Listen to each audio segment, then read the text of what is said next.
Test 4. You'll hear a number of different recordings and you'll have to answer questions on what you hear. There will be time for you to read the instructions and questions and you'll have a chance to check your work. All the recordings will be played once only. The test is in 4 sections. At the end of the test, you'll be given 10 minutes to transfer your answers to an answer sheet. Now turn to Section 1. Section 1. You'll hear 2 teachers discussing arrangements for a goodbye party for a colleague. First, you have some time to look at questions 1 to 4.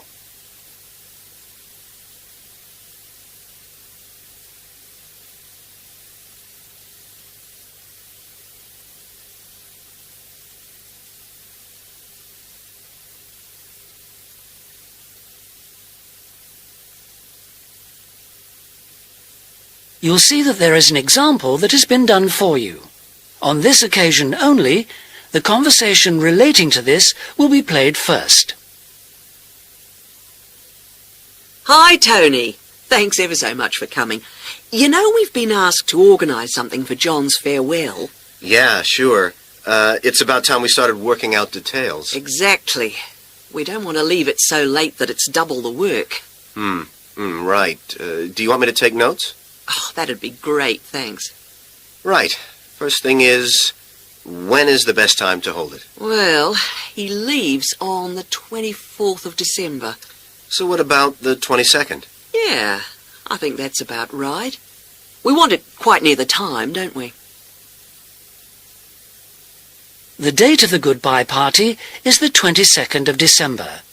So, 22nd December has been written in the space. Now we shall begin. You should answer the questions as you listen because you will not hear the recording a second time. Listen carefully and answer questions 1 to 4. Hi, Tony. Thanks ever so much for coming. You know we've been asked to organise something for John's farewell. Yeah, sure. It's about time we started working out details. Exactly. We don't want to leave it so late that it's double the work. Right. Do you want me to take notes? Oh, that'd be great, thanks. Right. First thing is, when is the best time to hold it? Well, he leaves on the 24th of December. So what about the 22nd? Yeah, I think that's about right. We want it quite near the time, don't we? Sure. And what about a venue? In college? A hotel? I think a hotel will probably work out rather expensive. And I've been looking at the college dining room. That seems pretty reasonable. Fine. Yeah, why not? And then we ought to be thinking about invitations. Who mustn't we forget to invite? Well, obviously John and his wife. Oh, right. And the director. Uh-huh. The office staff. Yep. And all the teachers and all the students. Anyone else? Faculty heads? No, better draw the line. I don't think it's necessary. Yeah, you're right. I don't mind writing the invitations. When shall we get them out for? Enough time, but not too early. What about the 15th of December? Well, there are exams on the 16th. Better avoid them. 10th? Yeah, that should do it. Before you hear the rest of the conversation, you have some time to look at questions 5 to 10.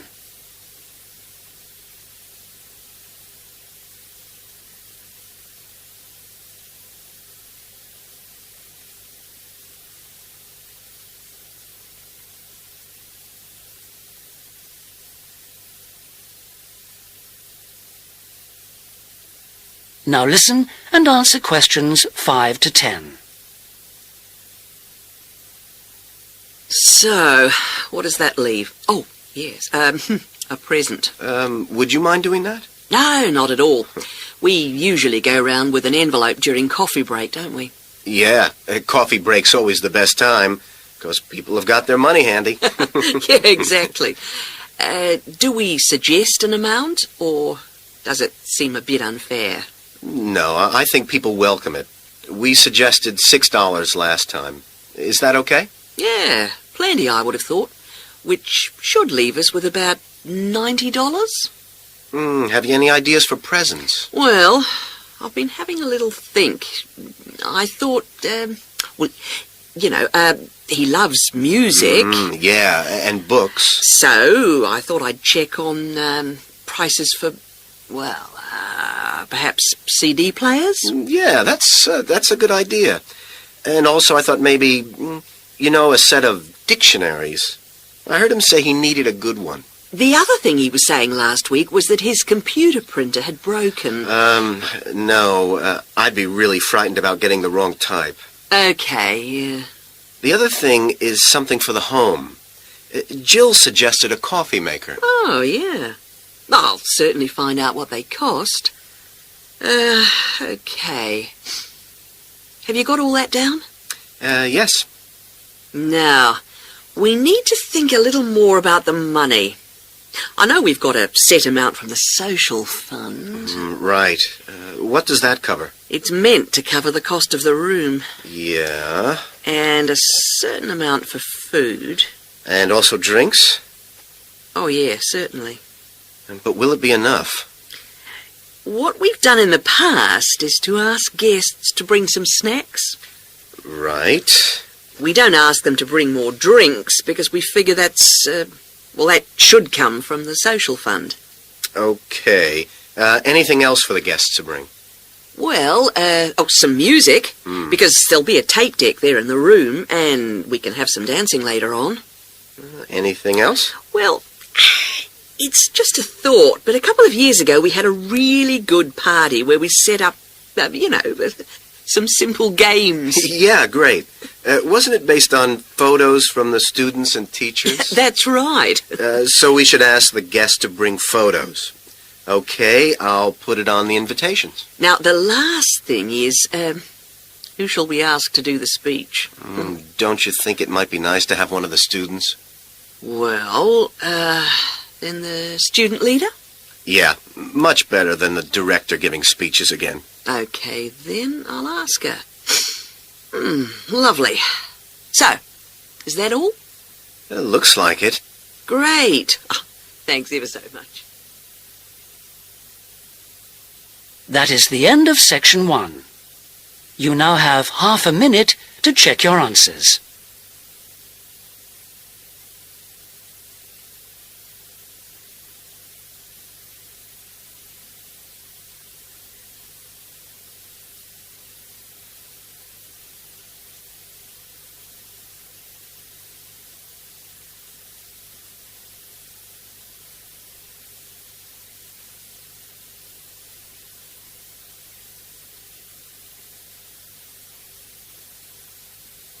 Now turn to section 2.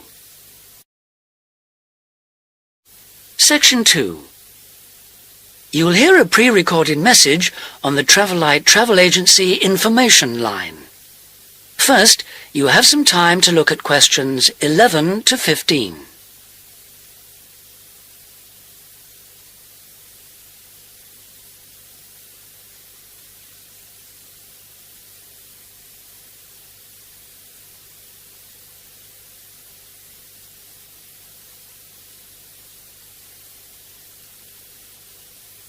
Now listen carefully and answer questions 11 to 15. Thank you for calling the free Travelite Travel Agency information line. You will not be charged for this call. In order to deal with all calls effectively, we offer you a number of options.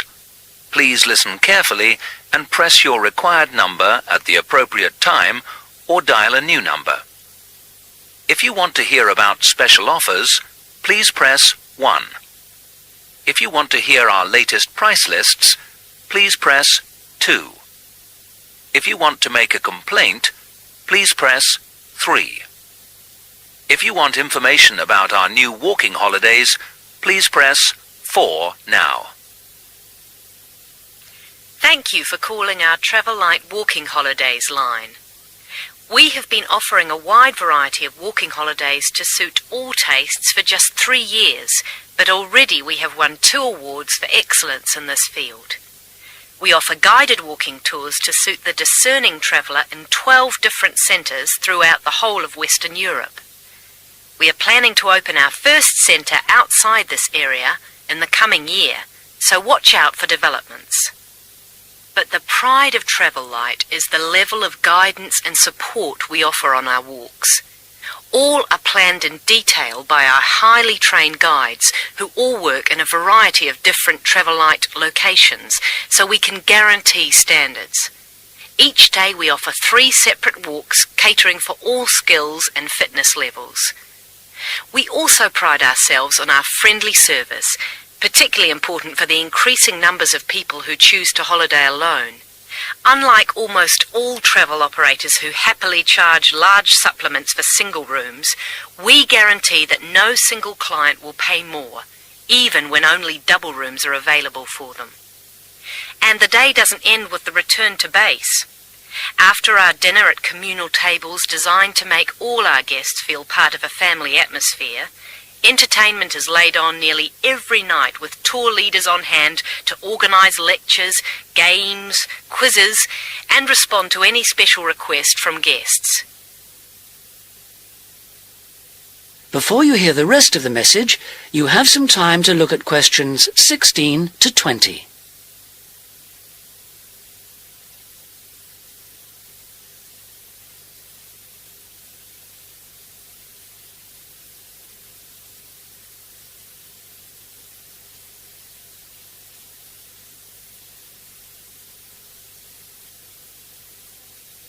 Now listen and answer questions 16 to 20.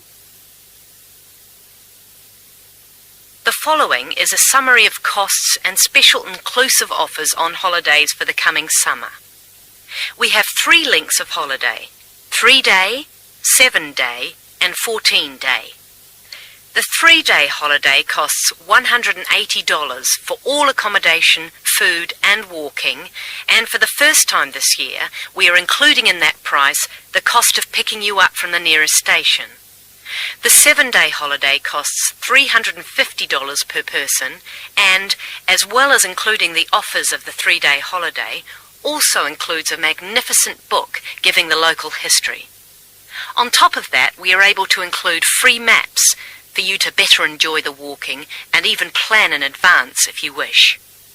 For the 14-day holiday, our special price is $690 per person, and that includes all the offers for the 3- and 7-day holidays, plus membership of a local walking club, so you can better enjoy the full flavour of the local life.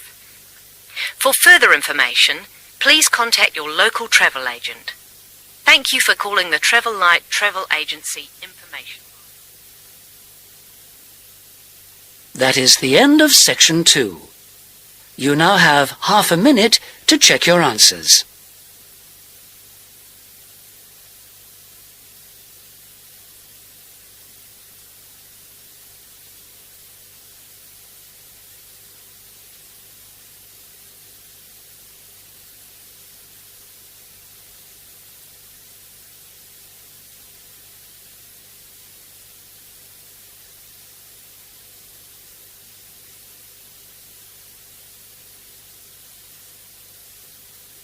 Now turn to Section 3. Section 3. You will hear a conversation between 2 students who are studying to be teachers, talking about science experiments. First, you have some time to look at questions 21 to 26.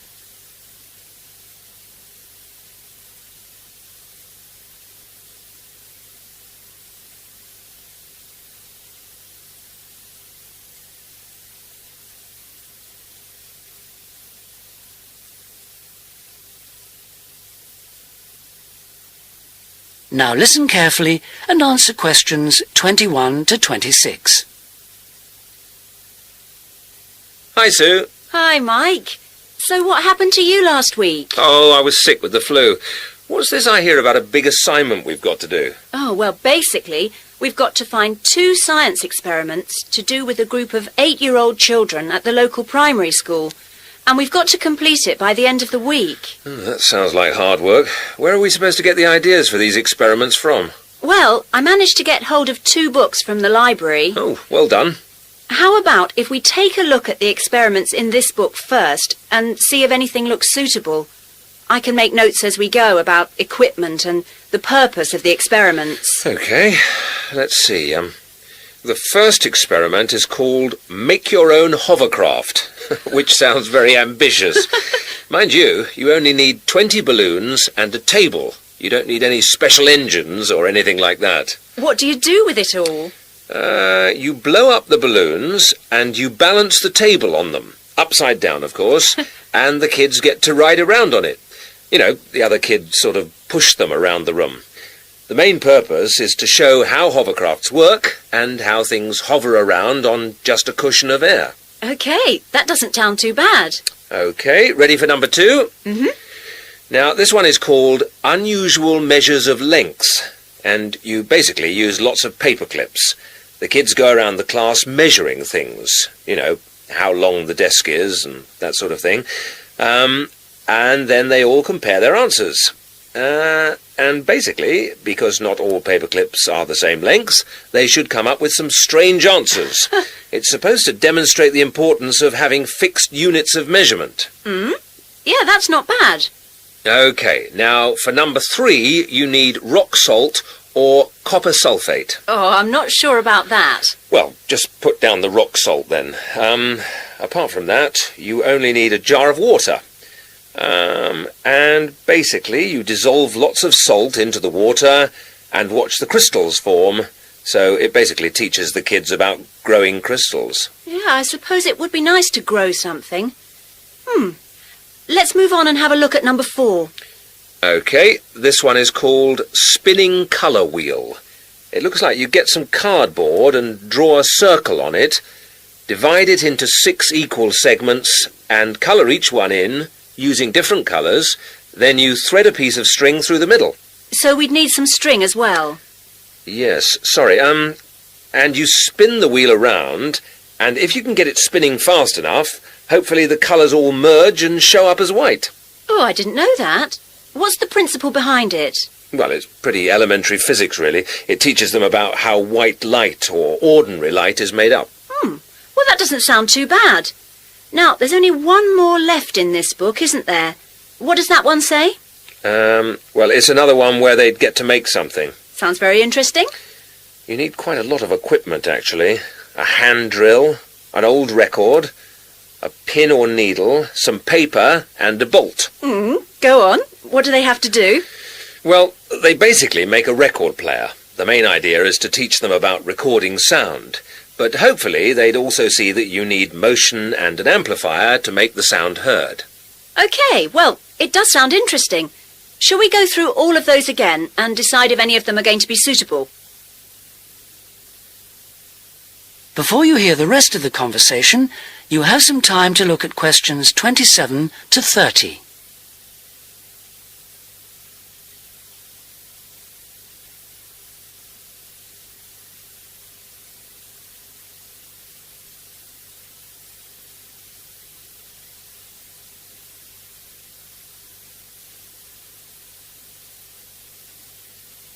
Now listen and answer questions 27 to 30. Right, number 1. I thought this one sounded nice. There'd be lots of activity, and it doesn't need too much in the way of equipment. Yes, that's true, but don't you think it's a bit risky to get a group of 8-year-olds pushing each other around a classroom like that? Well, someone could get hurt. No, I don't like the sound of that one at all. Maybe you're right. What about number 2, with the paper clips? It sounds tame enough. Yes, a bit too tame, if you ask me. I think it needs to be something a bit more active and interesting than that, don't you? Yes, I suppose you're right. We won't get a very good mark if the children don't actually enjoy the experiments. And I suppose we could turn them off science for good.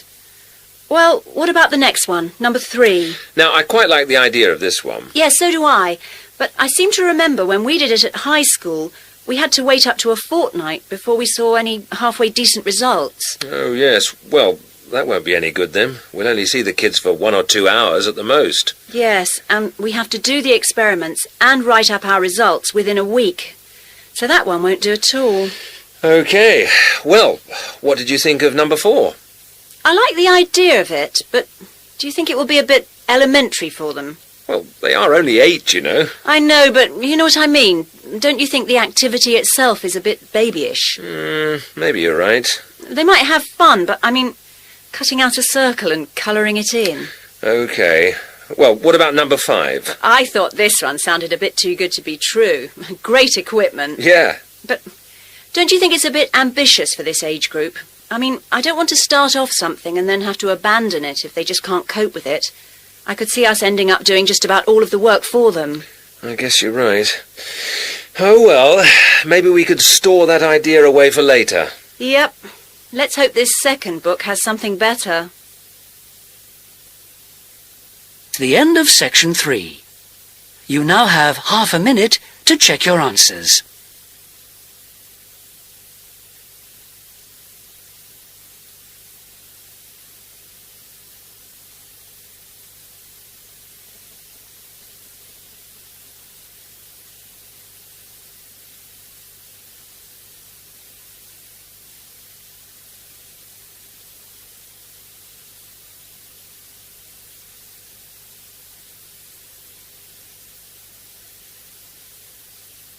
Now turn to section 4.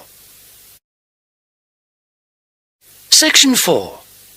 You'll hear a lecturer talking about the meshing of sharks in Australia.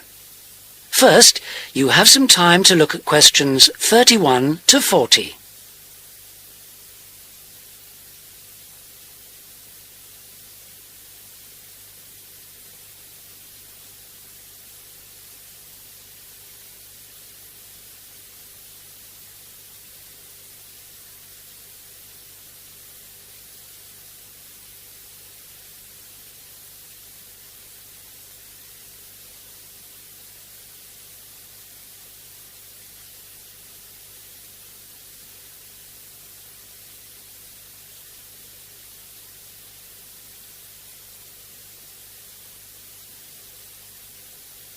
Now listen carefully and answer questions 31 to 40. Today we're going to look at one of my favourite fish, the shark. As you know, sharks have a reputation for being very dangerous creatures, capable of injuring or killing humans. And I'd like to talk about sharks in Australia. Sharks are rather large fish, often growing to over 10 metres, and the longest sharks caught in Australia have reached 16 metres. Sharks vary in weight with size and breed, of course, but the heaviest shark caught in Australia was a white pointer. That weighed 795 kilograms. Quite a size. Sharks have a different structure to most fish. Instead of a skeleton made of bone, they have a tough, elastic skeleton of cartilage. Unlike bone, this firm, pliable material is rather like your nose and allows the shark to bend easily as it swims. The shark's skin isn't covered with scales like other fish. Instead, the skin's covered with barbs, giving it a rough texture like sandpaper. As you know, sharks are very quick swimmers. This is made possible by their fins, one set at the side and another set underneath the body.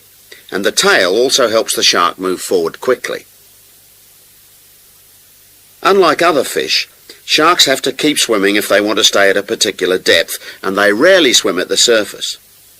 Mostly they swim at the bottom of the ocean, scavenging and picking up food that's lying on the ocean floor. While most other animals, including fish, hunt their prey by means of their eyesight, sharks hunt essentially by smell. They have a very acute sense of smell and can sense the presence of food long before they can see it.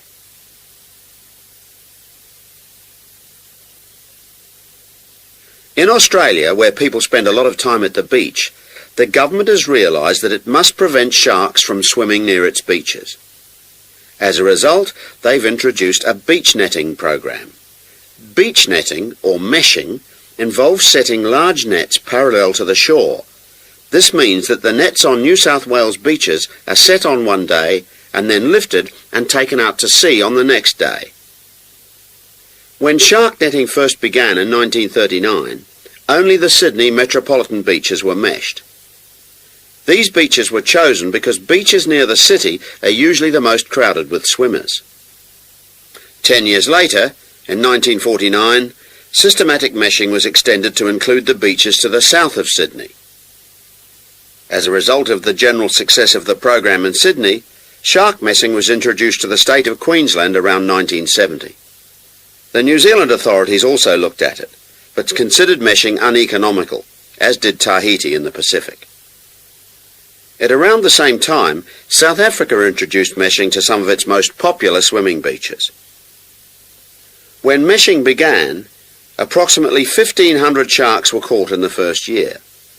However, this declined in the years that followed, and since that time the average annual catch has been only about 150 a year. The majority of sharks are caught during the warmest months, from November to February, when sharks are most active, and when both the air and the ocean are at their maximum temperature. Despite quite large catches, some people believe that shark meshing is not the best way to catch sharks. It's not that they think sharks are afraid of nets or because they eat holes in them, because neither of these is true. But meshing does appear to be less effective than some other methods, especially when there are big seas with high rolling waves and strong currents, and anything that lets the sand move. The sand that's holding the nets down. When this moves, the nets will also become less effective. That is the end of section 4. You now have half a minute to check your answers.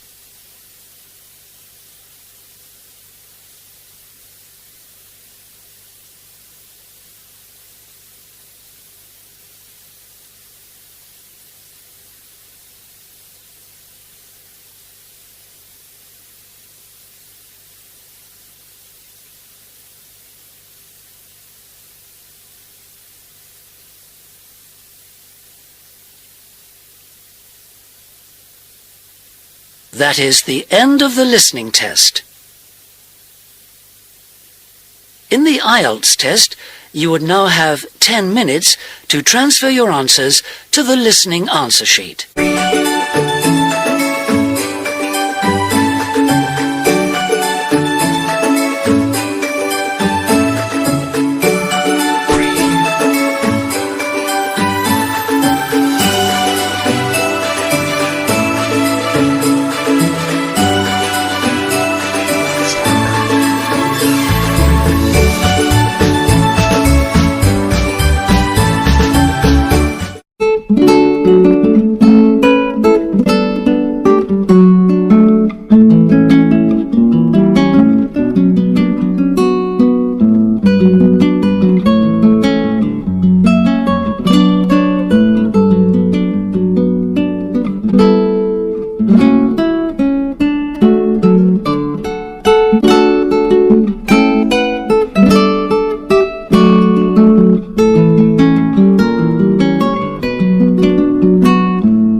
Thank you.